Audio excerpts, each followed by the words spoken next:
So, switch lang natin yung kanyang selector knob sa likod. At kung napapansin nyo, napakabagal ng ikot ng blade ng electric fan. So, halos wala ng hangin na napoprovide yung electric fan. Ayan. So, halos basic lang naman yung pag-repair ng isang electric fan. At i-share ko sa inyo kung paano nga ba mag-repair ng isang electric fan. Okay, yung electric fan pala na to, ang tatak niya or ang brand niya ay Mixtec. So, check natin yung electric fan na to. So, switch lang natin yung kanyang selector knob sa likod.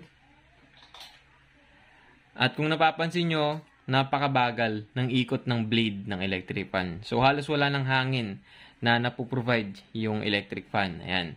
So, unahan ko na kayo. Baka may magsabi na naman dyan sa inyo na, Sir, palitan mo ng kapasitor. Okay na yan.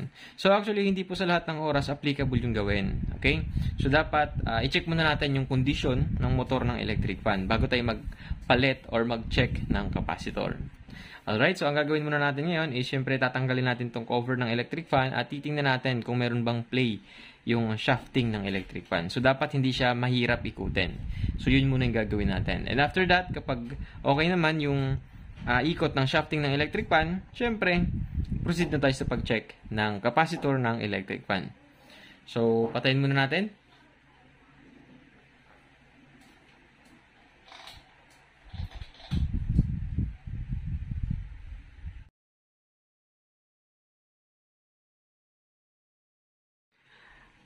Alright, so ngayon naman ay natanggal na natin yung blade ng electric fan at ang gagawin natin ngayon is i-check natin yung motor ng electric fan. So ang una ko kasing tinitingnan dyan kapag mabagal yung ikot ng electric fan is dapat merong play itong shafting niya. So dapat pag iniikot natin siya, meron siyang play.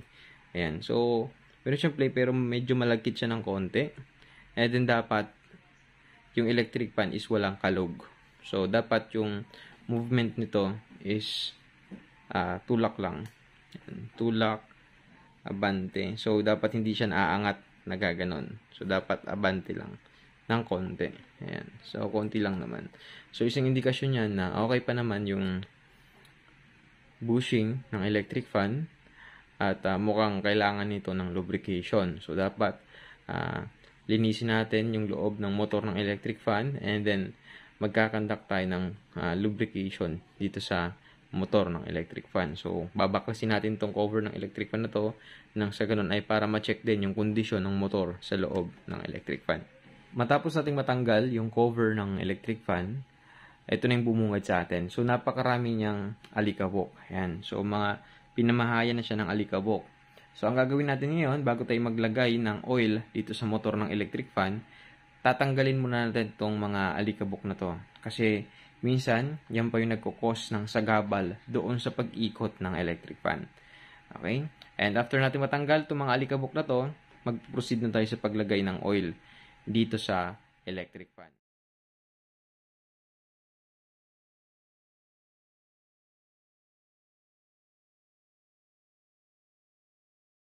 Ngayon naman ay maglalagay tayo ng langis dito sa ating electric fan. So, napag-isip-isip ko na baklasin yung buong electric fan or yung buong motor ng electric fan nang sa ganun ay para malinis din natin yung alikabok at the same time ay para makapaglagay tayo ng maayos na langis doon sa loob ng motor ng electric fan. Kasi kung dito tayo sa labas maglalagay, dito sa labas, hindi rin makakapasok yung oil. Same din dito. Kung tatanggalin natin to, and then doon tayo maglalagay, hindi rin makakapasok ng maayos yung langis. So, mas mainam, baklasin natin yung electric fan or yung motor ng electric fan kasi nga doon tayo maglalagay ng langis sa loob. Okay, so sa pagtanggal ng motor ng electric fan, actually mahirap baklasin yung motor ng electric fan. Lalo na kung nakakapit maigi itong mga tornilyong to. Ayan. So, minsan kailangan mo talagang pukpukin yan nang sa ganun is para lumuwag yung tornilyo bago mo siya pihitin. Okay? So, ngayon is magpapatulong tayo sa ating assistant at magpapahawak tayo ng Phillips screwdriver. Okay? Box. Yan. So, yan yung aking napaka-poging assistant. So, hawak mo yung screwdriver box.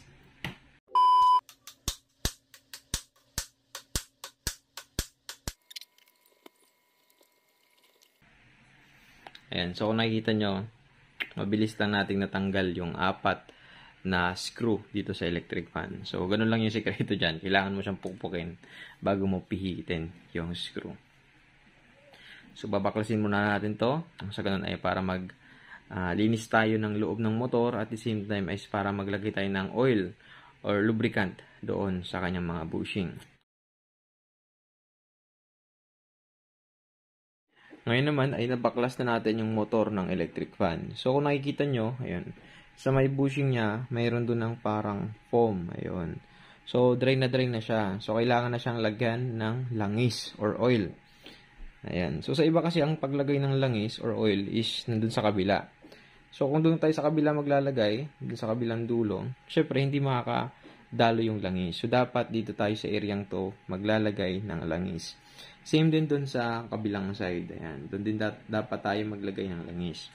So, syempre, bago tayo maglagay ng langis, ayan, linisin muna natin to na motor ng electric fan kasi puro siya alikabok. So, ang ginagamit ko dyan is itong mga brush na ganito. So, fine bristles lang siya. And maganda siyang gamitin kasi kahit na dun sa pinakadulo, pwede mong matanggal yung alikabok na kumapit dito sa motor ng electric fan. Ayan.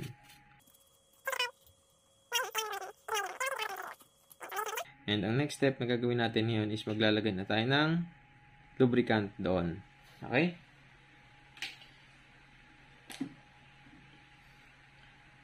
So, ang gagamitin natin is ito. So, ito po ay oil or lubricants. Ayan. So, maganda itong gamitin. So, sa iba, yung Singer oil yung ginagamit nila. Maganda yun. Kaya nga lang, sa akin kasi wala akong available na Singer oil. So, ito yung ginagamit ko. So, lalagyan lang natin itong foam doon sa pinagkakabitan ng bushing ng electric fan. Ayan. So, hindi siya ganong kita, no? Ayan. So, medyo madilim. So, dapat panitiliin natin siyang basa ng oil. Ayan. So, yan kasi yung tumutulong para hindi tumigas yung shafting natin. Ayan. So, lagyan lang natin siya ng oil. Huwag niyong titipirin. And hayaan lang natin na ma-absorb yung oil doon sa foam na nakakabit dun sa bushing ng electric fan. Siyempre, same procedure din yung gagawin natin dun sa kabilang side na pinagkakabitan din ng shafting ng motor. So, lilinisin din natin yon bago natin lagyan ng lubricant. So, eto. So, medyo madumi siya. Lilinisin din natin siya. Siyempre, pagkatapos natin mag-lubricate, kailangan din nating i-check itong shafting na to kung okay pa ba siya. May mga cases kasi na itong shafting ay kinakain na ng bushing. So, minsan, may mga gas-gas na dito. Pero, in this case, kung titingnan nyo, meron siyang markings pero makinis pa naman siya. Ayan, makinis pa naman siya. While dito naman sa taas na to, ayun, makinis pa naman yung areang to. Ito. So, minsan, kailangan mo siyang lihain ng manipis para lang matanggal yung mga kalawang. Pero in this case, goods pa naman yan. Pero kapag pudpud na talaga to, kailangan mo siyang palitan. Okay? O may mga guhit na, may mga marka na. Kasi yung mga markings na yun, minsan, yun yung nakakapigil sa pag-ikot mismo nito. Okay? Minsan, kinakain na ng bushing. So, syempre, kailangan mo siyang palitan.